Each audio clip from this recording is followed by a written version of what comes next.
से रेशियो के सवालों में टैक्टफुली यूज करेंगे, ठीक है। देखो मैं क्या करने वाला हूँ, the ratio in which these line segments are divided into two pieces at B and C point.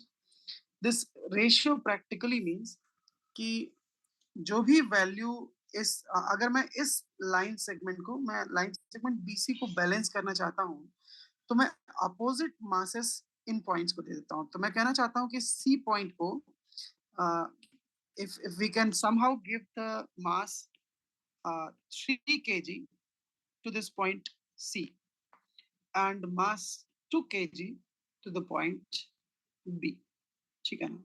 तो अगर हम B पॉइंट को 2 kg का मास दे दें और C पॉइंट को 3 kg का मास दे दें, तो हम कह सकते हैं कि ये जो BC रॉड है वो बैलेंस्ड हो जाएगा at the point E। And मजे की बात ये होगी कि ये जो E पॉइंट है, E पॉइंट पे टोटल डिस्ट्रीब्यूशन ऑफ मास जो होगा that is actually 5 kg। Yes और no? So we can say as if E point पे 5 kg का मास रखा गया हो। Obviously if we want to balance the forces, ये 3 kg और 2 kg के मासेस डाउनवर्ड होने चाहिए और 5 kg अपवर्ड होना चाहिए।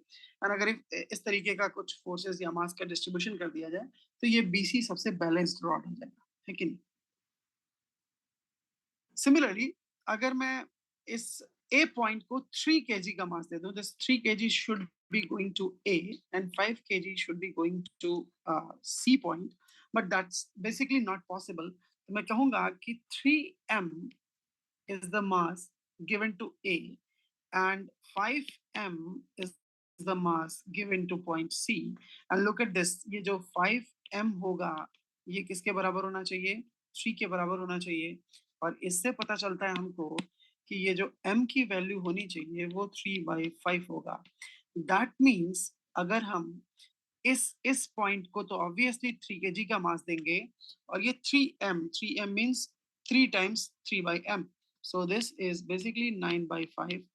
तो अगर मैं ए पॉइंट को 9/5 kg का मास दे दूं और सी पॉइंट को ऑब्वियसली 3 kg का मास दे दूं, तो our our rod AC is now balanced.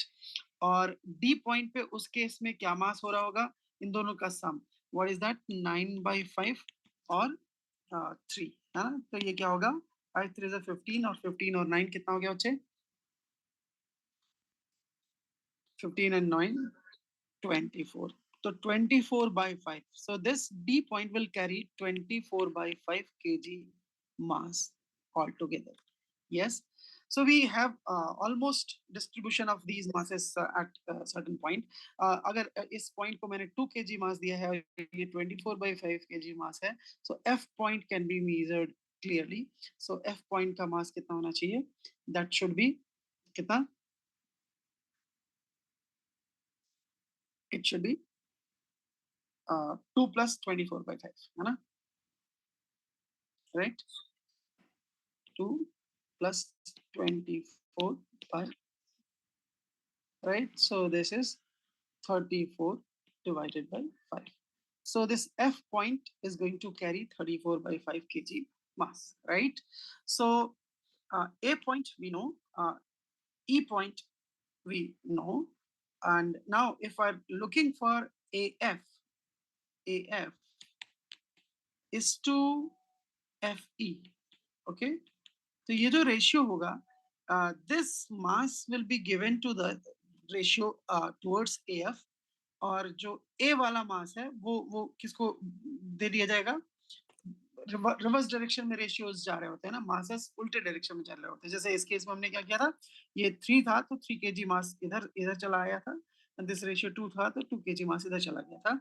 और अगर ऐसा हो गया तो that ratio should be what you call that a, तो ये रेशियो ए ई वाला जो रेशियो है, मतलब 9/5 वाला जो वैल्यू है वो ई की तरफ चला जाएगा। 9/5 divided by 2, so you call it 9/10.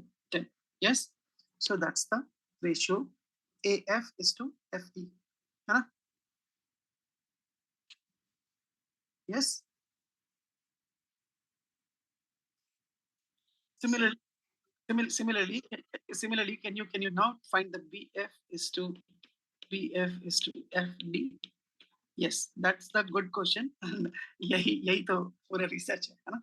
So एक बार BF is to FD निकाल के बताओ जल्दी से मुझे क्या होगा? B वाला रेशियो D की तरफ चला जाएगा. So B वाला रेशियो D की तरफ चला जाएगा, है ना? तो राइट, तो FD वाला रेशियो तो फिर अब तुमको क्या करना पड़ेगा? 24/5 24/5 डिवाइडेड बाई 2, है ना? तो 24/10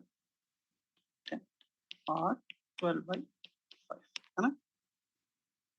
इसे मैंने उल्टा उल्टा रेशियो तो नहीं लिखा है.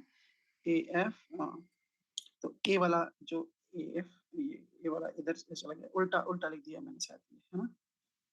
AF इधर था तो AF वाला जो भी वैल्यू था वो दूसरी तरफ चला जाएगा. तो ये AF के लिए वैल्यू कौन जाएगा? 5 ऊपर जाएगा, है ना? 5 ऊपर जाएगा. ये वैल्यू तो 5 था, 2 कहाँ से लिख दिया मैंने? 2 तो यहाँ था.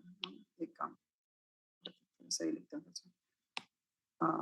ये जो AF is to FE वाला वैल्यू था, वो FE वाले साइड का मास इधर जाएगा, है ना? तो रेशियो में 5 ऊपर होगा और 9/5 नीचे होगा.